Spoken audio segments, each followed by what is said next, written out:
You're listening to The Jeff Zapp Show. You want answers? I think I'm entitled. You want answers? I want the truth! You can't handle the truth! He's not a conspiracy theorist. He's just one beggar telling other beggars where he found the bread of life. Now, here's your host, the Zapper.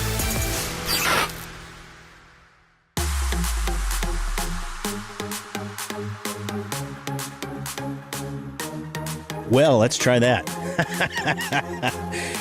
Good evening, everybody. Welcome to the Tuesday show, the Jeff Zapp Show. What's going on with my headphone here? Let's turn this around. I'm locked. I'm stuck. Somebody help me out. Throw me a lifeline. We're pretty late out of the gate tonight. And I don't even have my graphics up. I don't know what's going on here. Let's try this now. All right. Yes, it has been one of those days. Here we are, folks. Thanks for joining us, the Jeff Zapp Show. Today is Tuesday, the 16th day of August, 2022. Glad you stopped by. Glad you're tuning in. Streaming live, Facebook, YouTube, and Rumble this evening. And the phone lines are now open, as you can see here. We're going to change things up just a little bit because I can. Sorry that we're late tonight, but there were a few things that I was trying to get squared away for the show. And it's been, really the past few days, just been a whirlwind of activity. As I mentioned, I think during our last show, we were getting ready to pack up my son and move him into his first semester, his freshman year of college. That was a success. And quite honestly, I didn't get too emotional the day of. And I have to admit, it was one of those things. It was absolutely incredible. It was nowhere near what my move-in experience was for college. I'd be eager to hear about yours if you'd like to call in tonight. Studio lines are now open. Anything that you'd like to talk about, 843-305-3075. Don't be afraid. Pick up the phone. Holler at me. My call screening app is now up. Again, how it works, just so everyone understands, we'll set the table. You call in, you're going to get an automated answering machine. That's my assistant, the automated assistant. You'll leave your name, the caller ID pops up, and then it says, hey, I'm Jeff from Bluffton, South Carolina. I'd like to talk about Joe Biden. Whatever. It doesn't really matter because we can talk about anything tonight. It's not Open Line Tuesday. We do have a topic tonight. It's a big club, and you ain't in it. Sound familiar? Oh, yeah. Well, that's old George Carlin. And if you have watched or listened to George Carlin, he's no longer with us, by the way. But his comedy routines were spot on, even though they're kind of raunchy. And I'm going to have to do the explicit warning this evening, which brings me to another point. Every time that I go live on FaceSmack, they say that my content, I'm violating copyright. All of the stuff that I produce, except for re-showing things on YouTube, which I will be doing tonight, I've produced everything myself, and I have licensed Facebook. I have licensed content and pay big money for all the music and the voiceover, of course, which is me. And my friends, my colleagues, they have helped with that, but I produced everything. So at any rate, if you've listened to George Carlin, you recognize he is a funny guy. Was a funny guy. And tonight we're going to talk about it's a big club and you ain't in it. What do I mean by that? Well, I think you probably already figured it out, but just in case you're not sure, stick around so we can get all the wonderful details and we can discuss kind of a high-level overview what really has been going on for so many decades here in the United States. It's kind of the theme, kind of the trend that we have on the Jeff Zapp Show. And so tonight we're going to do it. It's a little bit different. My friend Big Joe called me on Friday, and thank you, Joe. If you're listening tonight, maybe you can give a holler. I listened to his suggestions, and I wouldn't say criticism. It's more of a feedback. And I do love Joe, and I appreciate his feedback as well as all of our listeners' feedback. If you're new to this program is all about encouraging you in the way that leads to truth, freedom, and hope found only in Christ alone. So it's dedicated primarily to believers in Christ. But if you're trying to figure this all out, the nonsense that we've been through, this dystopian, tyrannical society that we're falling into, the moral decay, and you're trying to figure it all out and connect the dots, and you're scratching your head going, man, there's got to be something else going on here. I'm glad that you have joined us, and maybe you'll learn a little bit something here. But Joe had mentioned to me, he said, Zapper, I love you. I think you're scaring people away, maybe too much Jesus. He didn't say that, but he kind of meant that maybe I'm preaching too much. And so I'm not going to apologize for continuing to preach the word, because that's the way I'm wired. I didn't have an epiphany, Joe. I didn't wake up on a Sunday morning and say, I think I'm going to start following this Jesus. It didn't happen that way. And if you're a believer in Christ, you recognize that's not the way it happens. The hound of heaven finally caught me, and things changed radically for me. I once was blind, now I see. But I do appreciate the suggestions, and I think we're going to change it up a little bit. And I'm also really pleased that my good friend and brother, Big Al Flowers, we've, kind of been talking. His birthday was last week, 29 again, Big Al. His birthday was last week, and we've just kind of been kicking some ideas back and forth. And one of the things that I think we're really excited about, and I'm really excited about, I should say, and so should you. Al does a great job with commentary, and together, collectively, we're able to kind of spin and bounce the ball back and forth to one another and have some great dialogue and conversations. We don't always agree, which is really imperative for a talk show. But we have some great conversations. We bring on some wonderful guests. And we just started saying, well, let's pray about it. Maybe we can start doing a show once or twice a month or more if the feedback is there. And so, Al, if you're listening, feel free to call in tonight. We can talk about that. I'm grateful for the opportunity to perhaps once again share some mic time with you and have an opportunity to go through some of the discussions and geopolitical things and local news events. And there's certainly plenty to talk about, newsworthy items here, which, tonight I came in. There's an alligator out back. It's probably a 9-footer. But was it yesterday, the day before? Unfortunately, I think it was yesterday. A lady over in Sun City, Hilton Head, I think she was 88 years old, according to the local newspaper here, the Island Packet. The police or the sheriff's department was called, and apparently, she was, I don't know the full details, but she was killed. I think one of 3 people over the last 2 years that had been attacked by an alligator. So you have to be careful here in the Low Country. There's all different types of creatures. It's a wild kingdom out there. So you have to be careful when you're out walking your doggy or gardening. In this case, I believe she was. So how's everybody doing this evening? I appreciate you just taking some time. As I mentioned earlier, the call line is now open. If you'd like to give us a holler here in the studio, please feel free to do that. 843-305-3075 is the call-in number. I'm just looking to make sure nobody's calling in right now, and the text messages are good. Rumble rants, Facebook comments, and everything else are up and running. So feel free to insert your comments or direct message me if you'd like to do that. I like the Rumble rants because that's the screen that I have up right now. And of course, family members and friends, you can always text me, and that's always helpful for me because it pops up here on my screen as well. So, move-in went well. Here we are, over the hump in August, quite honestly, and it's so different now, right? Do you remember, are you my age or older? Do you remember Labor Day was the signal of the end of summer?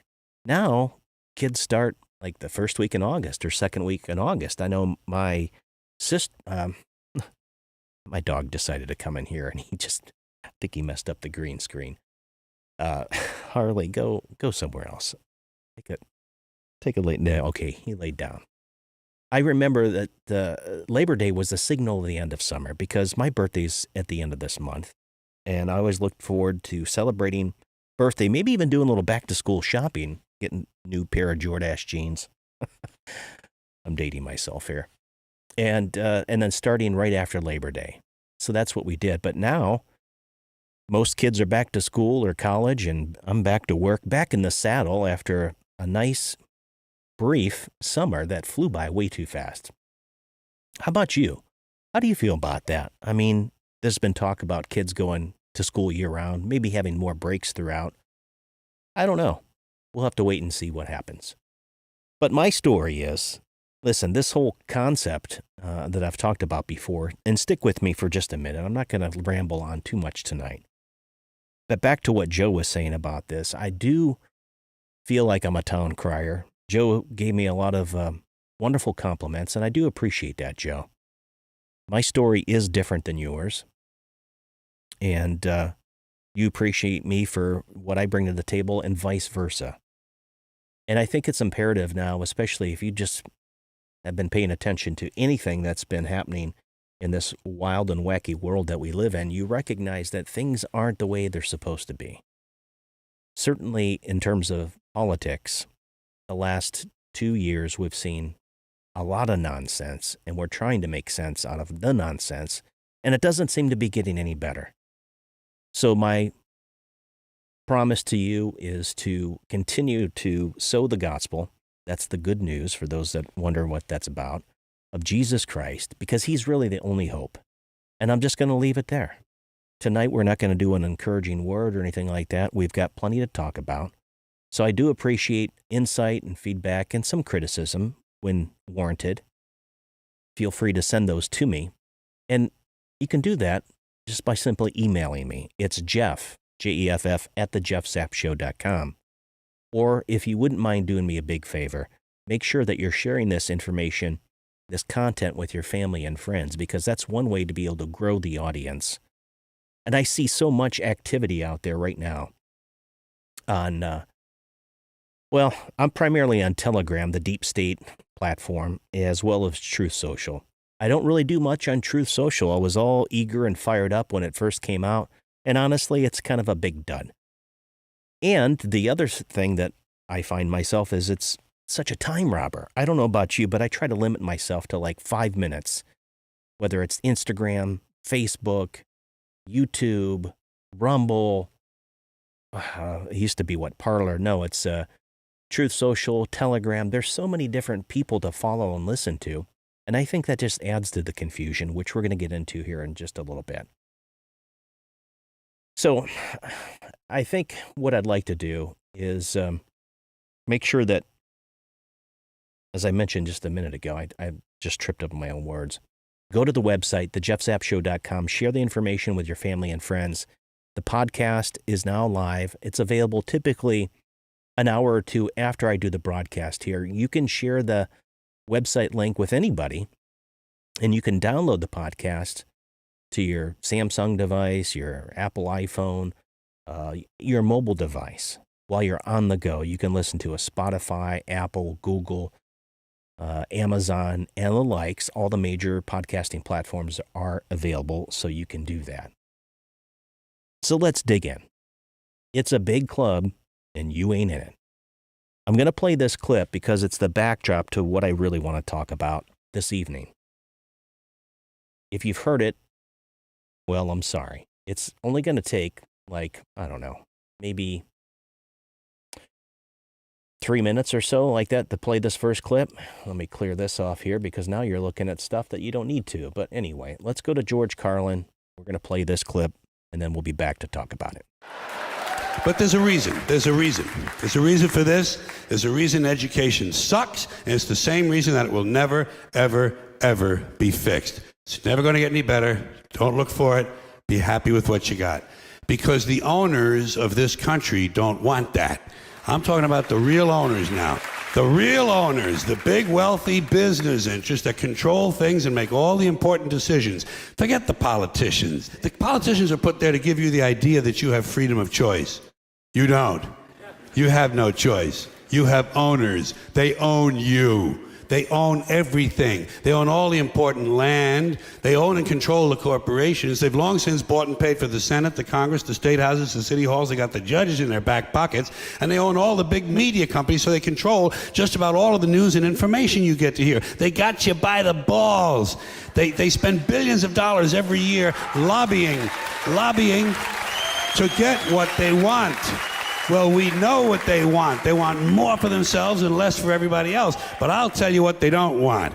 They don't want a population of citizens capable of critical thinking. They don't want well-informed, well-educated people capable of critical thinking. They're not interested in that. That doesn't help them.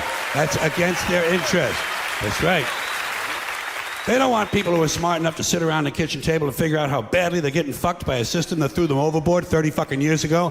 They don't want that. You know what they want? They want obedient workers. Obedient workers. People who are just smart enough to run the machines and do the paperwork and just dumb enough to passively accept all these increasingly shittier jobs with the lower pay, the longer hours, the reduced benefits, the end of overtime, and the vanishing pension that disappears the minute you go to collect it. And now they're coming for your Social Security money. They want your fucking retirement money. They want it back, so they can give it to their criminal friends on Wall Street. And you know something? They'll get it. They'll get it all from you sooner or later, because they own this fucking place. It's a big club, and you ain't in it. You and I are not in the big club. And by the way, it's the same big club they use to beat you over the head with all day long when they tell you what to believe. All day long, beating you over the head in their media, telling you what to believe, what to think, and what to buy. The table is tilted, folks. The game is rigged. And nobody seems to notice. Nobody seems to care. Good, honest, hard-working people, white collar, blue collar, doesn't matter what color shirt you have on. Good, honest, hard-working people continue. These are people of modest means. Continue to elect these rich cocksuckers who don't give a fuck about them. They don't give a fuck about you. They don't give a fuck about you. They don't care about you at all. At all. At all. Man, you know? And nobody seems to notice, nobody seems to care. That's what the owners count on, the fact that Americans will probably remain willfully ignorant of the big red, white, and blue dick that's being jammed up their assholes every day. Because the owners of this country know the truth. It's called the American dream, because you have to be asleep to believe it. So there you go. You have to be asleep to believe it. Kind of prophetic coming from... Here's another one of these civic customs. Sorry about that. I don't know why I did that. Let's look out of that. We'll come up to our next clip here in just a minute. But what do you think? Sorry about so much of the expletives if you're not... Well, there's no need to apologize. It wasn't me. It's George Carlin. He's definitely had some really funny stuff to say there, but a lot... You know, it's interesting how comedy works, whether you watch the Jerry Seinfeld or...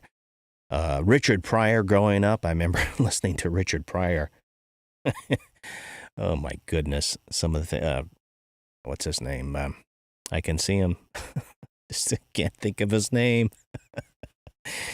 Eddie Murphy. Thank you, Jeff. Yeah, Eddie Murphy and some of the others. I mean, if you grew up, say the LPs, the records, and then the 8-tracks and the cassettes and the CDs.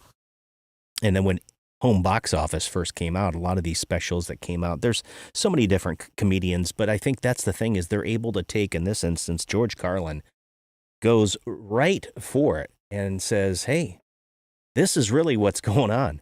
It's a big club and you ain't in it. These people, these globalists, and before you start to think and tune me off, he's a conspiracy theorist. My intro talks about that. He's not a conspiracy theorist. He's just one patriot, right? If you've even been trying to use your critical thinking skills, which George refers to, you know, they want to keep you asleep. They want to almost like euthanize you. They want to get you doped up, drugged up, stoned high, get you on media and everything that's coming out of Hollywood and the entertainment industry, and watch sports and all this other stuff. You know, we used to read, and this sounds old-fashioned, but that's the reality. I mean, we used to have conversations. The real FaceTime would take place when you go over to your grandparents' house or your friend's house or your aunt and uncle's house or your cousin. You would see each other face-to-face for real, not virtual stuff, but real. And I'm not knocking the technology because I think it's great, but we used to have real conversations. Used to shake a person's hand and look them in the eye, and sometimes you would come across the Republican or the Democrat or fill in the blank, and you'd actually disagree about a particular policy or a recent event or something that was transpiring, world news or global news, or here, or abroad.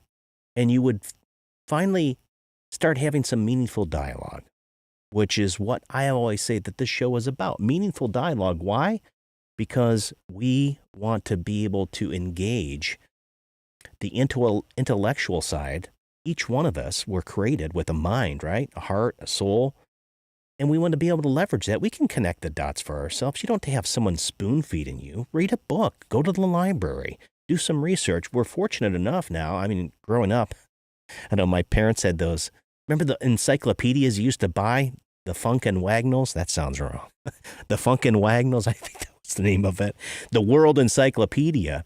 And you had to go look it up. Now you have, well, regardless of whether it's Wikipedia or Google or DuckDuckGo or Brave, you can search at your fingertips on your phone and you can look up just about anything. That's good or bad, right? The technology that was brought to you by DARPA, not Al Gore, the World Wide Web, the ability to buy things from your own home when you're locked up because of the pandemic, it goes on and on. But you're able to use your critical thinking skills, which is required and needed these days, to really kind of start to, like I said, connect the dots. That's Lynn's famous saying, connect the dots, do the research. Lynn Wood, he's an attorney. We'll talk about him in just a few minutes. But it truly is a big club. These elitists, these folks that have been conspiring, the real conspiracy, they have been collaborating for many, many years. This goes back eons, actually from the beginning of time. You're always going to have those people that greed, that lust for what? Power and money and control.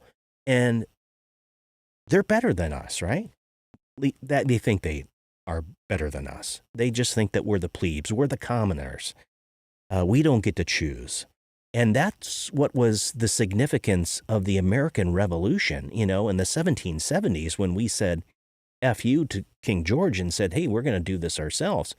Whether that was trying to break away because we wanted to be able to practice our own religion, Judeo-Christian values, which upon the foundation this country was built, people put their lives on the line to say, no, this is what we're going to do. We're going to push back.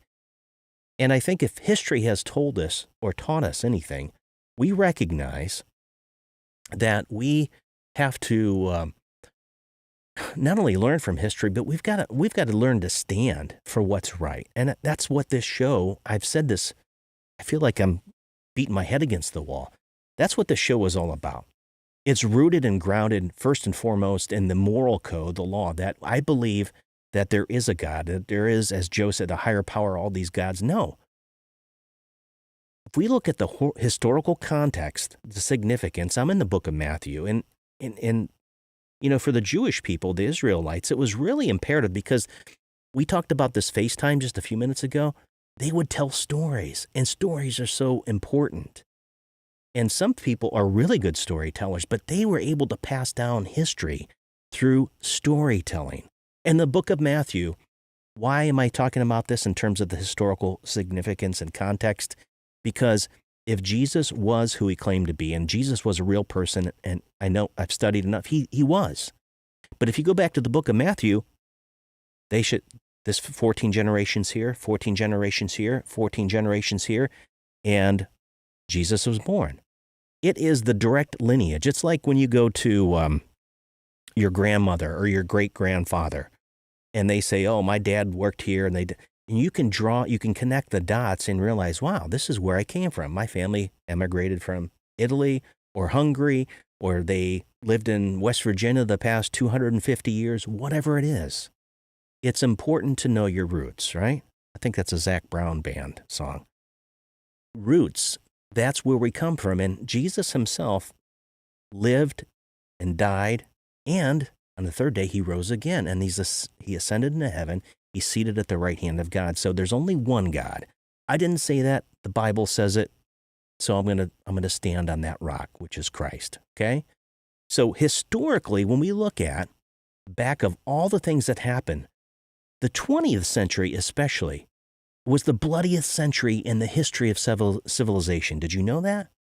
Go back and look at the turn of the 20th century, so right in the early 1900s, and start to evaluate the names that come to the list, the Rockefellers and the other families, those families that start to rise, like the cream, on my espresso, the cream that rises to the top, and the people that start to manipulate and control and cajole and start to work together with other powerful families. First and foremost, to control the monetary policies, the systems that are working behind. You control the flow of money. You can control the people, right? And you can institute your own folks into institutions and agencies and government all around the globe, right? You can play both sides. You can play good and bad. You can create a problem and have a solution ready to go, all prepackaged, predictive programming. So go back and look. And the big wake-up call for me, and maybe Tom will call in tonight, but this was a time when he had mentioned to me about Bill Cooper. Now, whether you believe what Bill Cooper says is 100% fact or not, and I don't think 100%. None of us are 100% right. I mean, if you believe that, you're delusional. What's the famous saying? I'm right 51% of the time. I just don't know which 51%. I am wrong many times throughout the day, and I'm like, oh man, I was wrong. The other day, my wife said something, and my daughter said something. I said, no, this, and I was wrong 2 times in a row. And I'm like, man, I must be getting older. I'm not as sharp as I used to be. But all kidding aside, we don't know everything. Just like when I talked about last episode about my theology, it's not 100%. Neither is yours. But what you can do is surmise. You can deduce that based on what this person is telling you, in this case, someone like Bill Cooper, Behold the Pale Horse, go check it out. You're probably going to be on the FBI most wanted list if you read it, but you can get it, I think, on Kindle. Bill Cooper, with his time in naval intelligence, brought some things. Tom asked me a question about believing in Martians. Now, are there other intelligence beyond humans? Now, I can't unequivocally say for sure that I have seen aliens or whatever they call extraterrestrials, whatever the terminology, the political correct. Matter of fact, I'm done with political correctness. How about you? So Tom and I were having this conversation about this years ago, and I started reading the book, and this is probably, mid-2000s. I had some questions already dating back to when Pappy Bush, H.W. Bush, got us into the first Gulf War, if you remember that. My brother was over there. I wanted to go and fight alongside him because I thought, what I learned is the Great World Wars and Korea and everything else. And my uncle, if he's listening, he came home from Vietnam on my birthday, August 31, 1970. So our family has a history of serving in the military and going off and fighting wars.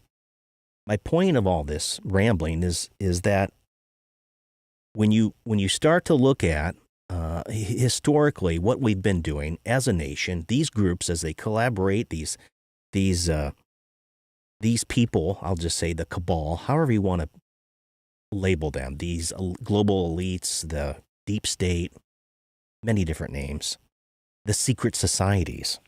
When I started to research and look back, it was in the early 1900s when you start to see them really amp it up, if you will. What do I mean by that? Go back and look at the creation of the Federal Reserve. I believe, what's the book? Kid on the Side of the Road. I'm going to be really careful here because this is going to get to my point later about some of the people that I mentioned. I always go out and research, and this is true. This should be true for you. Don't fall into the habit of cognitive dissonance, meaning when you start to create a narrative, kind of the meta-narrative, how you look at, the lens through which you evaluate life. And hear me out here. You're going to have your norms and your values, your morals, your ethics, everything, how you live your life. You're going to agree. Let's say that Mike Covert's on with me. Hi, Mike. Thanks for commenting, by the way. Mike and my Uncle Alex, he's Uncle Ack, he's watching, and I think a few others are on Facebook. Thank you, Mike, for being here. And I'd be glad to come on the program. But if Mike says, well, I believe that the Republicans are doing this, this, and this, and this, I always say you just got to be very careful at how you approach the information that you receive, what you're seeing, what you're hearing, what's playing out in front of you. Because many times, most of us, especially if, as you can tell, we're so polarized as a nation, what we've wanted to do is say, oh, I agree with this person and I'm going to dive right in and they must be right. General Flynn is right on the money and I'm right behind him 100%. Be careful who you follow. Be careful who you put up on a pedestal. And the reason why I said that is, a month or 6 weeks ago, whenever I did that 2,000 mules, I'm jumping around a lot, but stay with me, please. 2,000 mules. I was all excited when it came out. Actually, I've been excited for a lot of different things because some of even the research that my wife did with Engage the Right, and if you're wondering, what is he talking about? A 501c4, a nonprofit organization that my wife spearheaded, and I did all the administrative work and the technology and all that other stuff, spokesperson, alongside her after the 2018 midterms. So stick with me because we're going to tie this all together, put it in a nice little bow for the end of the show. Basically, what we recognized is that some of the things that when we were looking back on the timeline historically, like some of the stuff doesn't make sense. The first Gulf War, like I said, all the things that where you start to scratch your head and you're like, who's really pulling the strings here?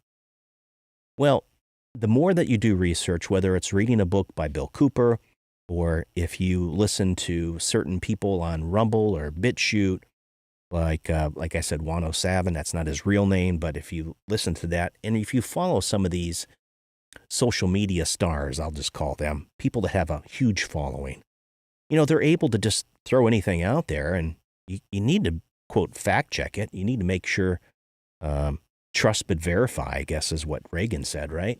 You need to make sure that you're doing that. It is imperative that, I don't know who's behind me now, my other dog. It's imperative that you have an understanding of these secret societies and these clubs. It's not Anthony, it's Anthony Sutton, The Skull and Bones, the 322, The Order. I started getting a little bit more intrigued because I read that book. And, John Kerry, George W. Bush, others, William Buckley, which I admired growing up. I read his books. I thought he was just so eloquent and, staunch conservative. Listen, don't take Jeff's word for it. Go out and research. Find out who the Rothschilds are. Find out what the Club of Rome is about. Find out the Bilderbergs, these people. I know I sound like Alex Jones. And I don't really know about, I met Alex. I don't know if he's controlled opposition or not. So don't send me a text and say, oh yeah, he's great. I don't know. The premise of my show is don't follow any man or woman, follow Jesus. Get in the Word, make sure you know what's true, because Jesus said the truth shall set you free. So don't follow any particular person, but you do need to be able to do some research. Don't take Jeff's word for it. Go out and research. You might know more about, the Council on Foreign Relations. You might know more about Klaus Schwab and the World Economic Forum that's been for the past 50 years collaborating to usher in this new world order. It's real, folks. But I will tell you, the rabbit hole goes deep. When they talk about being red-pilled, which is in reference to the Matrix, these people are so, I want to say polluted. These people are so dubious. Their plans are evil. They don't care. As Carlin said, they don't give a hoot about you. It's all about the power and the money and the control. And alluding back to the beginning of the early 1900s, the turn of the 20th century, we had a lot of powerful people with very wealthy come in. The Rockefellers injected themselves right into healthcare. Think about that. This whole concept of pharmaceuticals and the shift, the paradigm of Before it was more natural, holistic, and now everything is, here, take this pill and it's going to solve your problems. Here, you got an SSRI for this. You got, you got the little blue pill. You got erectile dysfunction. Take this. Now, listen, I know a lot of PharmDs, clinical pharmacists. These people are amazing. I say in terms of a doctor, a physician, your family physician knows a little bit about pharmaceuticals, but a doctor of pharmacy, a PharmD, a clinical pharmacist, knows a tremendous amount. The mechanisms of actions, how it works in your body, the risk to benefits, all those things. And sometimes medicine is great.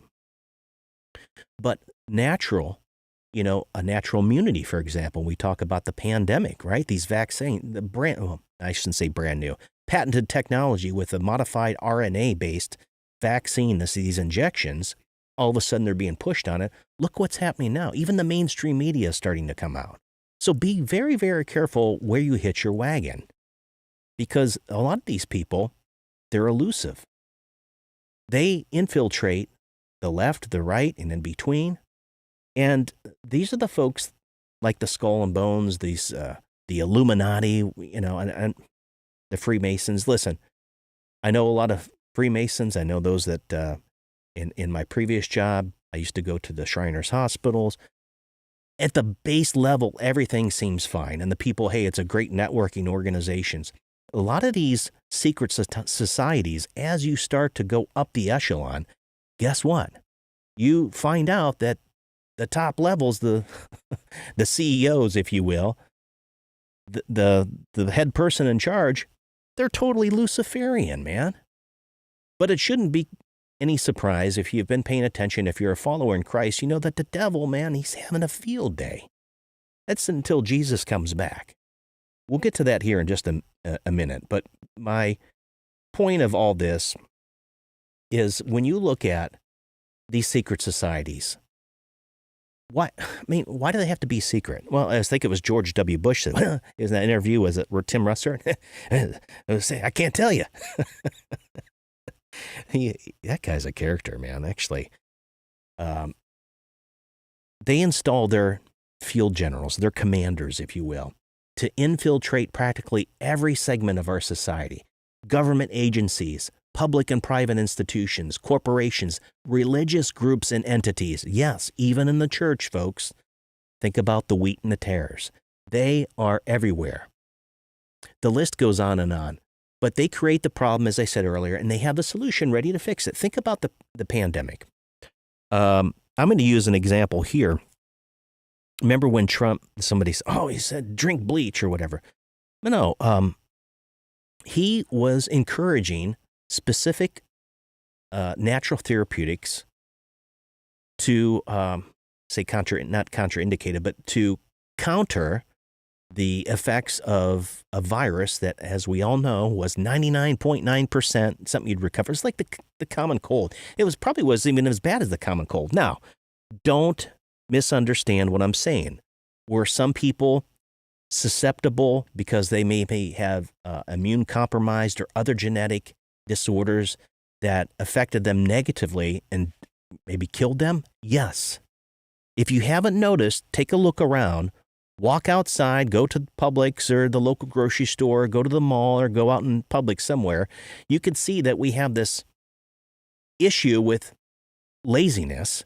People are obese and overweight and not eating healthy, nutrition, which gets back to my previous point about when you get somebody like a Rockefeller and they take over the medical training and say, hey, there's the pharmaceuticals, and they start implementing their own agenda. Why? Because they can make a heck of a lot of money. And this is what this is the protocol. This is what you're going to follow. I mean, here, those protocols, remember the CDC, even here locally, are what we call our Department of Health and Environmental Control, DHEC here in the state of South Carolina. All the nonsense with maybe the pushing the same narrative that the CDC, remember the masks and the social distancing, and here's what the quarantine restrictions were, and we went back to school and they were still I mean, we filed, I won't get into the attorney that helped us out, But, when we came back last year to school and all this nonsense was still going on. Again, remember, this was over a year at the time. This started March 2020, right? The fall of 2021, we're getting ready to go back to school, and all this nonsense that's still happening, these restrictions at the local school, whether it's county council, local towns, and certain people were still following. I don't know about you, but my question I kept saying is, how long does a pandemic last? Is it 1 year, 2 years, 3 years? How long does it last? 10 years? It's going to be never ending as this wave of fear continues to go and people are just crazy. In fact, over this weekend, moving in, I had an opportunity to talk to some of the younger generation. And I love the fact that a few people were quite honest. I just love it when people speak the truth.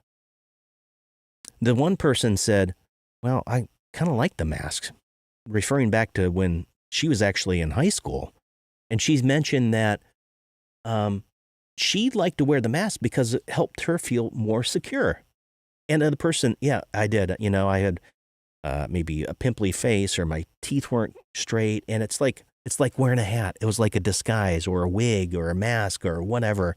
It's like you could kind of hide yourself in plain sight. And I get that because, we all have a certain amount of insecurity, but some people, it's kind of like their blanket, their safety net, right? That's the security blanket. They are able to use a particular, in this case, a face mask to help them feel better. It wasn't because they said, I knew that this mask was protecting me. I mean, the ludicrous nature of, wearing 2 or 3 masks or having to be double injected and double boosted or quadruple boosted, whatever it is, and still contracting the virus.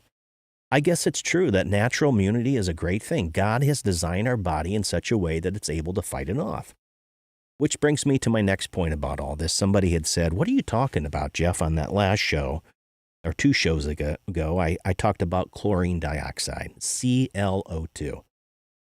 If you're a science background, you understand that when you take something like sodium chlorite and you activate it with an acid, in this case, hydrochloric acid, you get chlorine dioxide. When diluted in distilled or purified water, you're able to ingest a solution that targets the pathogens and the toxins in your body. Go look up the universal antidote and you can find out more information. But I'm currently doing a cleanse right now, and it's no mystical thing. It's something, again, simple science. You say, follow the science. Well, follow it. Go read it. Go find that this has been used for many decades, especially in those poorer nations, by many Christian ministries and others, such as physicians, to help in areas, especially when the water isn't pure, when you're getting malaria and other types of issues that they need to be able to treat. And so go look up the universal antidote, and I think you'll find more information there. But I've studied it and researched it for many months now. I met an individual at the Clay Clark Reawaken America tour, Bob the Plumber, back in November, and you can go on to Brighteon TV and follow him. But I decided that I was going to try it. And I can tell you a week into this, it's working, man. So chlorine dioxide, you're probably not supposed to say it because I'm sharing that information specifically because just like hydroxychloroquine and other natural therapeutics that are out there to fight off these viruses, God himself designed our bodies in such a magnificent way that it has the capability to fight off a lot of these infections. Back to this point of the cabal or the deep state, in creating problems that they already have solutions to. Now, whether or not that you agree with Dr. David Martin, Dr. Robert Malone, and others that have suggested that many of these patented technologies with these new injections, they've been around. They've been patented for since the early 2000s.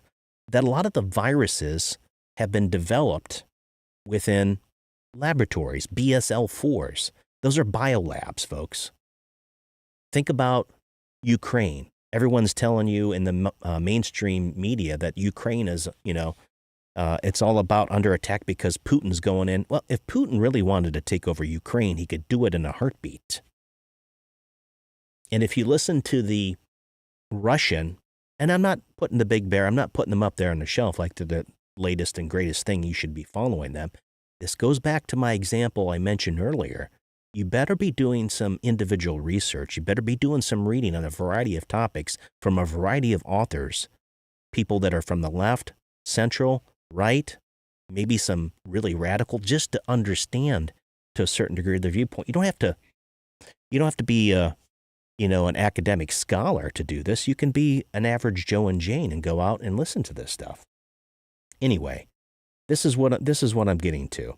When you go out and look at some of these things that are being purported about, particular in this case, Ukraine, you find out that there's more going on in Ukraine, and we covered this years ago with all the breaking stuff of Burisma and the money laundering that was going on. So we know it's been corrupt for a long time. But they, meaning the mainstream media and the puppet masters, these global elites in the background, they're the ones pulling the strings, manipulating this, controlling the narrative to make you think like, oh yeah, let's send more money to Ukraine. How many billions of dollars? Does anybody know how much aid we've already sent to Ukraine? And I think our national debt, what are we at? 31 trillion, capital T, folks. I don't even think anyone, including myself, can truly comprehend how much money $31 trillion is. We're broke.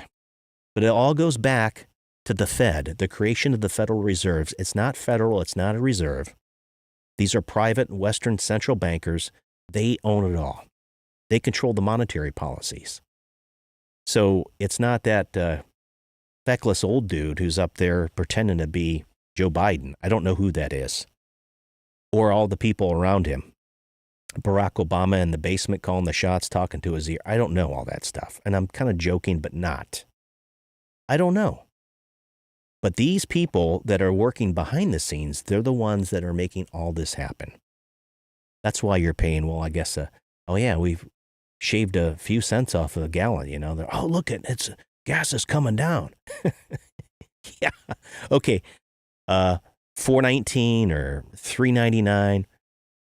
It's still $2 more or more than what it was 2 years ago, plus. Anyways, I digress. These folks don't care about you. They're the elite. They have infiltrated all those organizations that I mentioned earlier. They control the financial systems. They control media. They control big tech. I mentioned DARPA earlier. If you're not familiar with that, go read about it. What about the technologies? I talked about mRNA. What about things like weather control? Oh, here he comes, big conspiracy theorist. HAARP, HAARP. It's real. It is leveraged. Go look it up. Chemtrails, chemical trails. When you look up into the sky and you see these plumes of, is it the exhaust from these gas turbine engines, or is it something else? It's my belief, that sometimes they are spraying chemicals. For what? To change the environment. And yet we are the ones that are told that we're going to shove this Green New Deal down your throat and everything's going to be hunky-dory. Well, let's just wait and see what happens, right? I didn't realize it was getting this late already. I've only covered about 30% of what I wanted to cover. These folks, they don't care about you. They truly have a rigged system. And it's like an octopus. The tentacles are everywhere, folks. If you haven't figured this out, and I'm not being a conspiracy theorist, I hate to sound like that, but the CIA, they've infiltrated all the intelligence communities. Why do you think, stop and think about for a second, an outsider, someone like Donald Trump. Now, the caveat with this is I said this from the very beginning, if you're wondering. I wasn't on the Trump train initially. I like Dr. Ben Carson, but he wasn't going to win. You had 16 or 17 other Republican candidates. So my wife was on board. I got on board. I met him Worked with them in the campaign here in South Carolina. Had a blast. Worked with the Secret Service. It was incredible. Long story short, I looked at from the time he, quote, came down the escalator, the nonstop assault on this man and his family and those that we thought were good around him. You remember Paul Ryan and the whole RNC, and they didn't want him, and they were trying to, and they threw him Mike Pence. I don't know if Mike Pence is a good guy or not. I don't know. I don't know him personally. I don't know all the background. I know the facade seems pretty right, but there could be more to it. My point of all this, Trump comes in, he's an outsider, and within a period, even after being attacked, right? Russia, all the Mueller report show he's exonerated. There was a big nothing burger. And then Trump impeachment won, and all these Democrats. Well, you look at the narratives, how they're shaped and formed, and this fighting and all the stuff that he was trying to do. He said Trump said they're not coming after me, they're coming after you. And he was standing in there filling the gap. Whether you like the way his old mean tweets or the way that he projects or exudes confidence, comes across maybe as arrogance, I don't know. But I tell you, I met with the person individually, and I thought he was a really down-to-earth guy. I just feel that he was the real deal. And I had a chance to meet a lot of his staff members. Corey Lewandowski at the time. And others. Not that I'm honking my horn, I have had a chance to rub elbows with a lot of these bigwigs. You just have to be careful. Again, the games that people play. And so that's it. This is a rigged system. Whether the people that are following these Luciferians are doing willingly or unwillingly, they're blinded. They don't know. But if you've been paying attention to any of this stuff, you recognize when you look back in time, from Papa Bush, right, to Bill Clinton, the Clintons, what was going on there? CIA? Were they running drugs, guns, money through Arkansas? Have you ever noticed that, like, the Bushes and the Clintons and the Obamas, they're all buddy-buddy? What's that all about?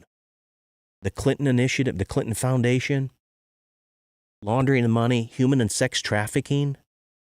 Some of these organizations that supposedly are anti-sex trafficking are the very ones that are in the thick of it. So the question that I have is this nonsense that we're trying to see through with this cabal, where they create these narratives and they try to divide us. Why? Because, as Carlin says, they want us dumbed down. They don't want you to use your critical thinking skills. So everything from election integrity. And I want to get back to that one in a second here. Gender rights, gun control, abortion, CRT, anything for, quote, preserving our rights and preserving democracy. That's the term, preserving democracy. It's all a steaming pile of dog doo-doo, of horse manure. Let's look at this next one. It's Judge Joe Brown. If you haven't listened to him, he's got some really interesting stuff. I didn't know this. He speaks about Barack Obama's true family history. We're going to play this here, and then we're going to come back, hopefully take a question or two, and then we're going to shut this puppy down. Let's listen to what Judge Joe Brown has to say about Barack. Last one, number 44, and the one before that, 43, Bush and Obama. Well, there are pictures of Bush with his arm around 8-year-old Barack Obama because his stepdaddy, adopted daddy, Lolo Sotoro, had done a lifetime worth of business with the Bushes. Wow. Uncle George Herbert Walker, after whom George Herbert Walker Bush, Bush 1 president, was named, founded Halliburton in 1946 in Oklahoma. And Lolo Sotoro had been international executive vice president for Standard Oil. There was talk of him being a CIA asset. Well, yeah, see, he ran the death squads for the Indonesian army. On his own call, anyone could be assassinated. So when George Herbert Walker Bush became head of the CIA under the Ford administration, he just got with his old buddy in the oil business, Lolo Sotoro, and pulled off the hits. See,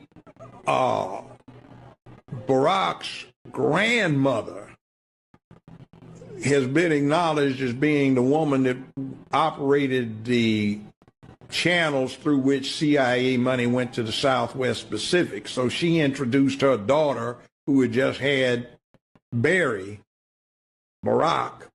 to Lolo Soetoro, and they got married, and Lolo Soetoro adopted Barack Obama. The name was changed to Barry Soetoro.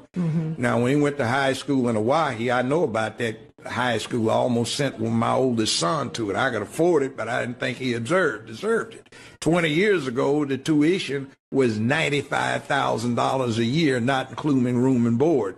When Obama went there, I've talked to two of his classmates. They independently state that the tuition, not including room and board, was $45,000. Now, Business Insider reports his income for 2017 at over $200 million net. That's after taxes, deductions, write-offs. For this last year, 2018, they reported it as $570+ million. And that's after all deductions, tax, right? Trump doesn't make that net. I mean,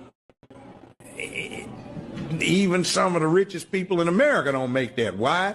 Because when his stepdaddy died, he was one of the 10, 15 richest men on earth. And he left everything in a trust fund operated out of Indonesia, so the American government can't touch it. That makes Barack Obama 1/3 beneficiary for the assets of one of the 10, 15 richest men on earth. See, so we got a game run on us. So, you know that little thing that Bush W does when he gets with Michelle, they giggle and he gives her candy.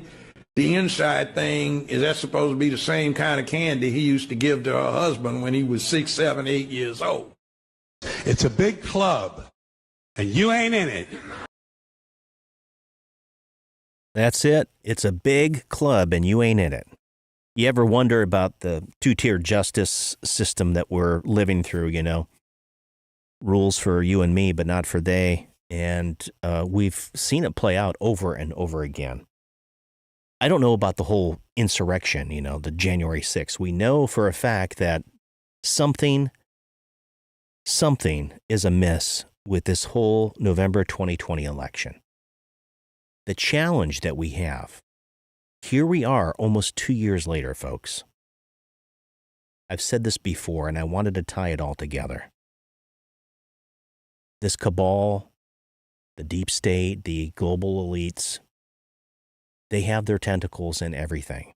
And it's really hard when you infiltrate, when you have spooks, when you have intelligence operatives, when you have the intelligence community that has been really taken over. Think about what Judge Brown was talking when you look at Barack Obama and specifically all of the folks that he, quote, installed. I have serious questions about whether he was legitimately, you know, and was he qualified to be the president? I'd love to hear your comments on that. I would love to hear your comments on, just like Donald Trump. Let's see the birth certificate, the birthers, you know. Well, I guess I'm now the truthers. We're the truthers. But you got to be careful because the Department of Justice, Merrick Garland, you know, here we are 30 years past Ruby Ridge. If you're not familiar with Ruby Ridge, I'm going to tell you, go find a documentary, even on YouTube. Find out what really happened at Ruby Ridge. Find out what happened at Waco. I remember being in the military in the early 90s, and my good buddy Ed Murray, he was a colleague of mine. He was a little bit younger airman, but he grew up military, and he knew a lot. Actually, it amazed me back in the 90s. I jumped in the military. Like I said earlier, I wanted to be like my big brother, who was in the Marine Corps, that was off fighting the first Gulf War. But I later recognized, and you get into the system, all right, the military-industrial complex, and you start to realize that the intelligence community and all this stuff and how it operates and works together, it can totally churn up a bunch of nonsense, right? The military phrase, hurry up and wait. I became very familiar with that. And those that have served in the military, I didn't serve in combat, but I have friends that have. Some didn't come back. We know that term. You get to know the ins and outs of the beast, the tip of the spear. And I will say that it is easy to be able to manipulate people by saying, oh yeah, let's get fired up. Now listen, don't get me wrong. I'm a patriot 100%. I've already said that most of the males in our family, dating back probably, at least to World War I, maybe to, the Civil War. And Mom, if you're listening, maybe you could chime in and tell me about that. But most importantly, we're not afraid to step up and defend the Constitution. But not these numbskulls, these globalist elites that are creating the narrative, hey, we're going to go in there and get Saddam Hussein. How about Libya, Gaddafi, these people? Our government, whether it's using Agent Orange in Vietnam to earn our own troops, to going in and removing folks, whether Afghanistan, Iraq, other countries around the world, putting up our puppet governments, the CIA, all these clandestine things, taking out presidents, even our own, John F. Kennedy. How did that happen? I know this sounds a lot of conspiracy, but I think you can put it together. My glaring example is, and Joe, maybe he'll call in, 9/11. Let's get to it, because I'm not afraid. If you're telling me that an airplane, a 757 or 767, made mostly aircraft aluminum, I can tell you that it doesn't produce enough heat to melt steel. Maybe thermite,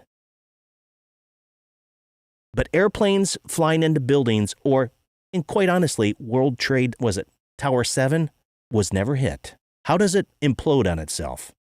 Falling on its own footprint? Doesn't happen. Those buildings were constructed to withstand things such as a hit from an airplane. Oh, that's not an airliner. Give me a break. CGI, have you ever heard of computer-generated, graphics? Illusions, characters, agendas, all of this stuff, how it's brought together. What does it have to do with my show? I want you to start paying attention, folks.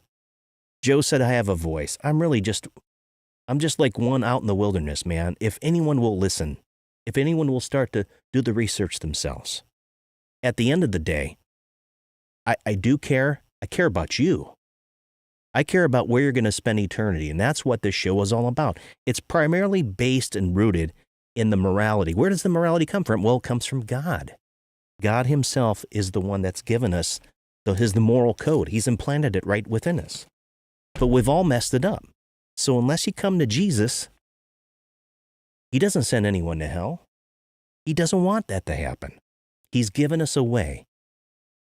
So I share this information, this truth with you to hopefully be able to formulate your own ideas as to what we should be doing.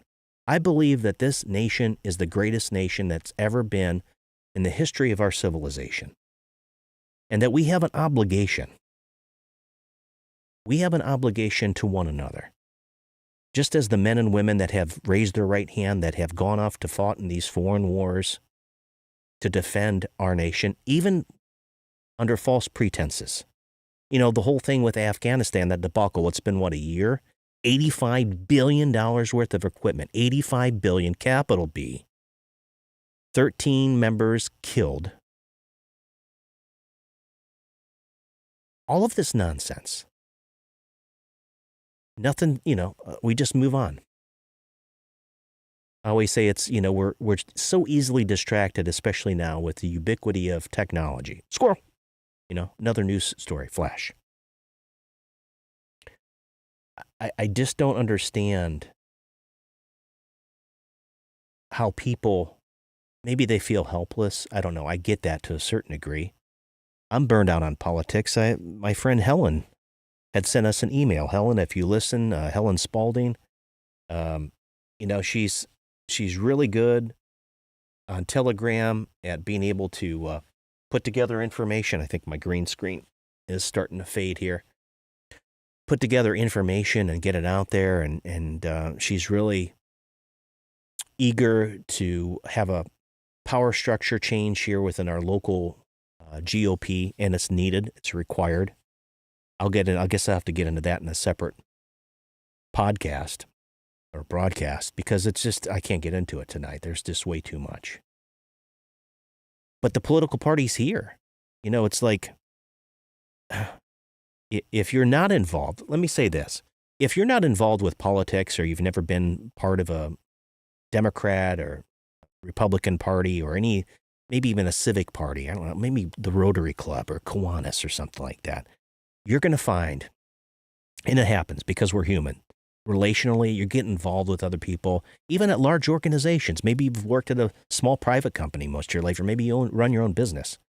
But when you have to churn through a bureaucracy, say the military, the federal government, greatest example, that's when you start to find, oh my goodness, this person is an idiot, or this guy over here, or this gal, or can't get this done. And it's just like you're grinding. It's like I always feel, I said, that's why I'm a maverick, man. I always feel like I'm in the red and got the throttles full and I'm spinning in the mud, and it's very agonizing, and I get it. But if you haven't gotten involved, there's only one way to take it back. Get to know your neighbors, get to know who's in the local party system. You know, if you're a Democrat, find out, first and foremost, find out what they stand for. And if it's not aligned with what you believe should be the values of this great nation, then find somebody else. They're both private parties, by the way, the two-party system. They're both broken. It's one and the same. It's a uniparty. But here locally, I mean, we've got what? The state GOP is run by a gentleman named Drew McKissick. I've gotten a chance to know him. I think it's all corrupt. I'm just going to say that. It's easier to say that. You can draw your own conclusions. But, you know, in South Carolina, we're supposed to be this red state. Well, let me see. We've got Lindsey Graham. I voted for him. I actually campaigned for him. Met him. I was the vice chairman for the local Grand Old Party. They didn't like me too much. I decided to leave. I basically gave them the double bird, and I said, get out of here. Because the chairman, Kevin Henley, who's the current chairman, I don't know, again, what I said earlier, I don't know if these people willingly or unwillingly follow the darkness. I hope they wake up. I know that Kevin does have a modicum of understanding of the truth, but they bring in some of these other characters, and it's like, what in the hell is going on?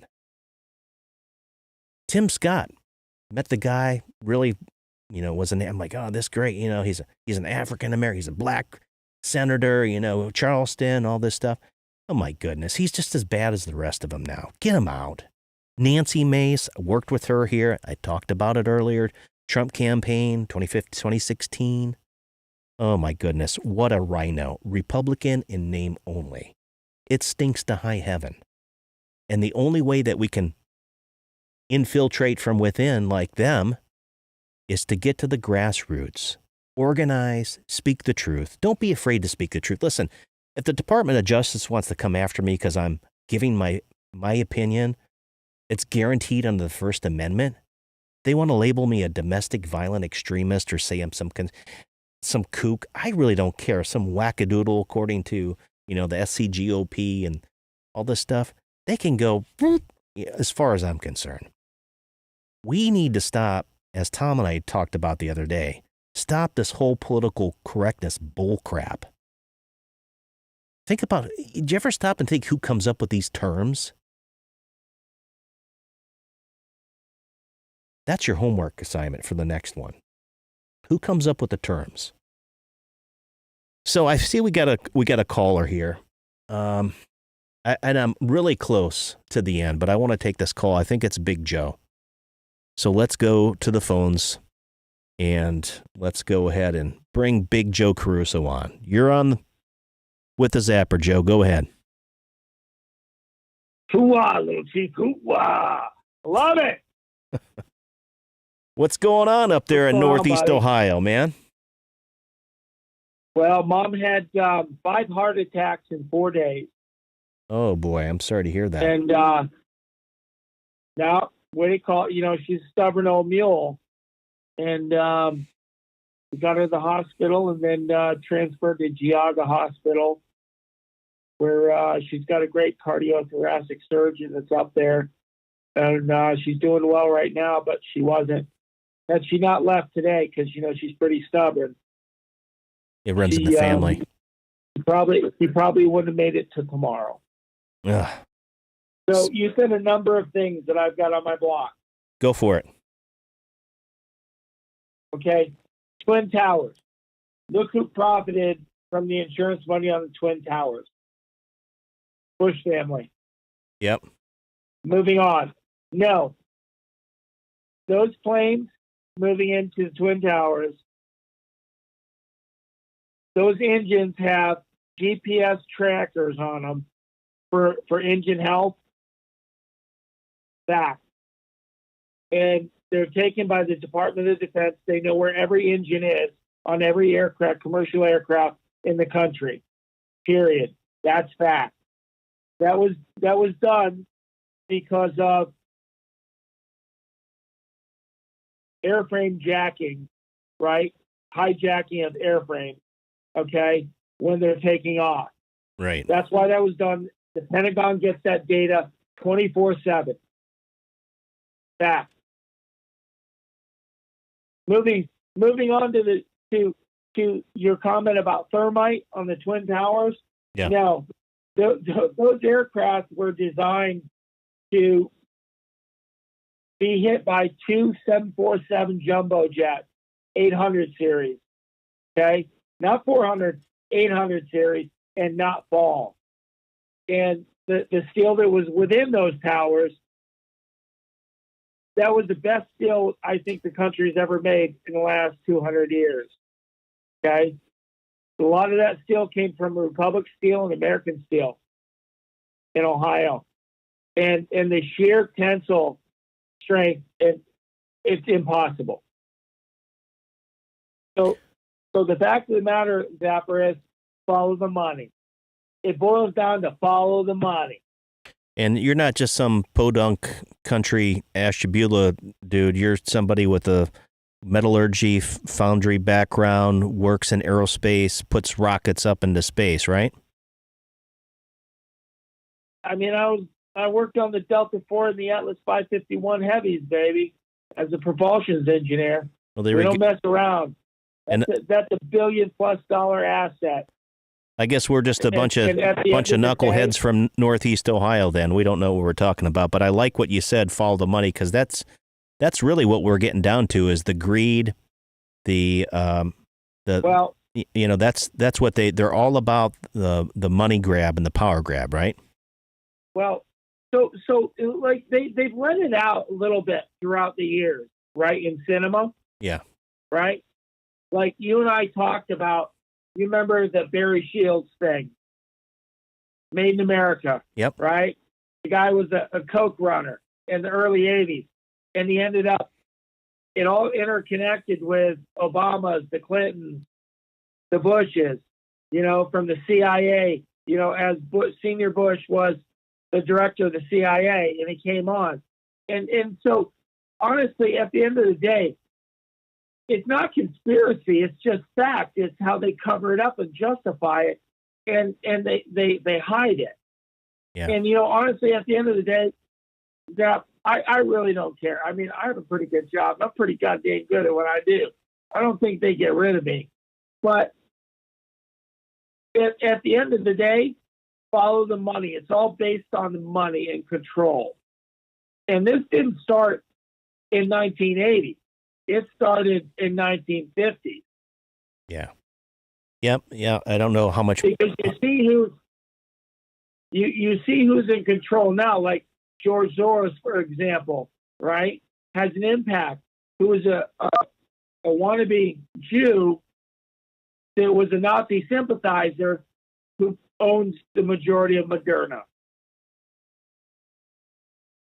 Yeah, and I think even some of these I don't necessarily, George Soros is a name that's thrown around. The more research that I do, what I come up is that they have these. Yeah, but those are the new age world order people.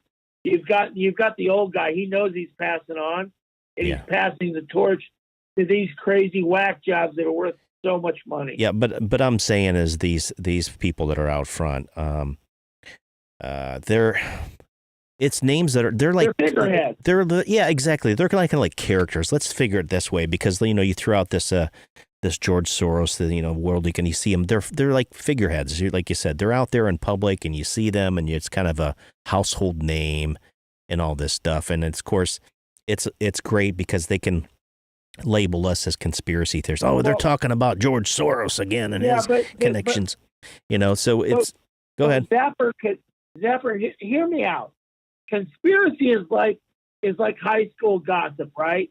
Or better yet, it's not high school gossip. It's like profiling. It's not profiling. So when you walk in a black neighborhood and you're a white guy at night, would you get nervous? Typically, yeah, because of the high crime rate. If you listen to all that and people don't understand profiling, every soldier in the U.S. military that is in harm's way profiles.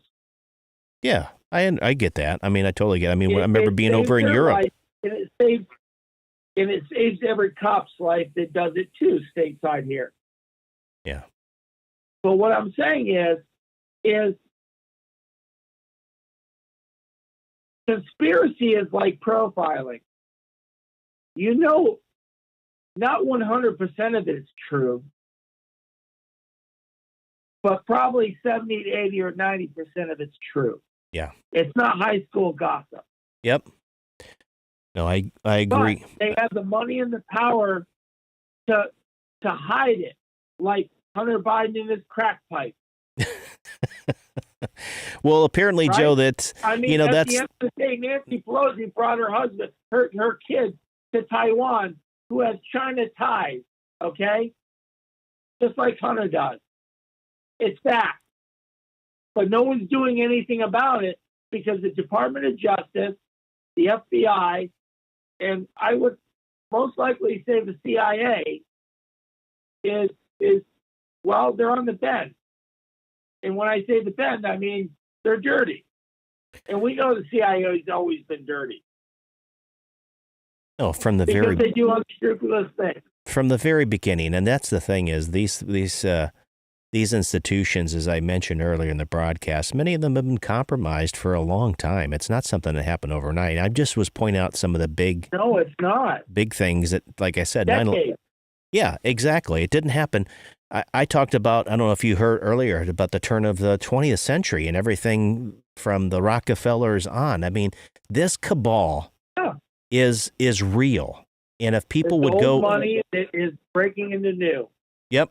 And they're trying to pass the baton here soon. And I think it's going to be interesting to see how this all plays out.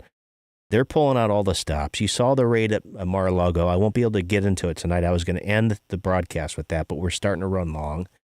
And I'll talk about that on Thursday, of how we continue to have this two-tiered system of justice.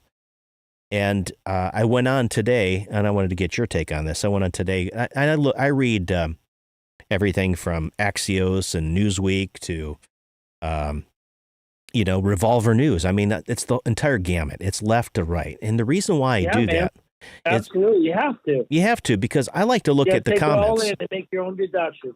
I like to look at the comments too, just to kind of get a feel. I don't know if they're real comments, if it's a bot or what, but I always like to look at the comments. And today I was at was it Washington Post? It was an article about, Trump and the raid and their perspective. And these people that were commenting were, Trump is hosed. He hasn't changed. It's all about the money. And I was kind of laughing because I'm like, all right, I'm trying to stay like right in the center. I'm trying to stay right in the center, and I'm going, if that's the way these people feel on that far extreme, and then on our extreme, conservative all the way to the right, and you got these people that, maybe they're looking at it a little bit differently, and they have their views. It's like, wow, man, no wonder why, like Carlin says, man, they want you to be dumb and divided, and they don't want you to use your critical thinking skills. And as you pointed out, like on 9/11, that stuff, when you put an airplane into the side of a building that was designed to withstand those types of crashes, incidents, there's no way it implodes on itself. Not only one. Those buildings were those buildings were, if you look who those buildings were designed by, and I've looked it up, the foremost experts in engineering in the country, in the history of America. Yeah. I mean, borderline, if it were engineering, it'd be a Nobel Peace Prize. Okay? Those guys designed buildings that would not fall. I remember being, visiting New York City and going to the lobby and just being amazed at the magnitude, how large these buildings were. And if you just saw pictures, they didn't really do them justice. But at any rate, I appreciate what you brought to the table tonight, Joe. And hopefully, I talked about you earlier in the program. One last thought. Mom wanted to tell you hello because I'm sitting there talking to her as she was laying on the gurney. And I'm like, listen, old bird, you're not going anywhere. You're stuck with me for a long time. And she goes, you've been keeping in touch with Zapper? And I'm like, yes, ma'am. And she goes, will you tell him I said hello? Okay. Well, she goes, because when I went to your graduation, and she was getting all misty on me, she said, I remember sitting next to John. And he goes, man, I like that guy. She goes, well, your kid's not too shabby himself.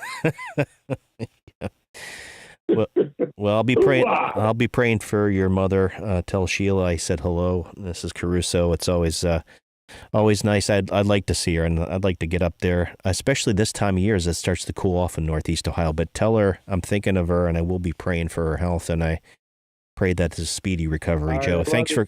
Love you too, brother. Thanks for calling in, and thanks for the suggestions on Friday. If you heard the beginning of this program, I am incorporating those, so that's what this is all about, folks. Joe, thanks for calling in. We'll see you next time. So, folks, love you, bro. Love you too, man. So, folks, that's going to probably do it for this evening. I wanted to get into the raid, but we'll have to do it on Thursday. I just want you to, kind of a recap. As George Carlin said, man, this is a big club. We covered a variety of topics, subjects this evening.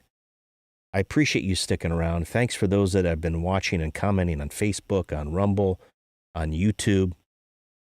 Sorry, I guess on Facebook I look like this green screen keeps fading in and out. My dog is here laying at my feet because he's ready to go outside, which means I've been talking way too long. But it's always a pleasure to have you along for the ride, folks. Here's how I'm going to finish tonight. All of this that's happening, I will leave you with one thing. The only thing that we can truly control in this world, I always say this to my family members, the only thing I can control is how I decide to respond to things that happen in my life. What Joe just shared with his mom. We're going to go through trials and tragedies and tribulations, challenges in our life. If you're anchored in Christ Jesus, if your hope is in Him alone, listen, we don't get second chances, folks. There's no purgatory. That's from the pit of hell, and it smells like smoke. I don't care what your background is, if you're Catholic or Lutheran or maybe you're a Buddhist. Listen to what the book of Hebrews says. Keep your life free from love of money. Joe said this, follow the money. These folks, they've idolized the money. They're following Satan himself. He's the great deceiver, that old serpent. Keep your life free from the love of money and be content with what you have. For he said, I will never leave you nor forsake you. So we can confidently say, the Lord is my helper. I will not fear. What can man do to me? That's Hebrews chapter 13, verses 5 and 6. Jesus is the same yesterday, today, and forever. God does not change. There is only one God. in three persons. God the Father, God the Son, God the Holy Spirit. I won't shilly-shally when it comes to that. As I said before, I once was blind. Now I see.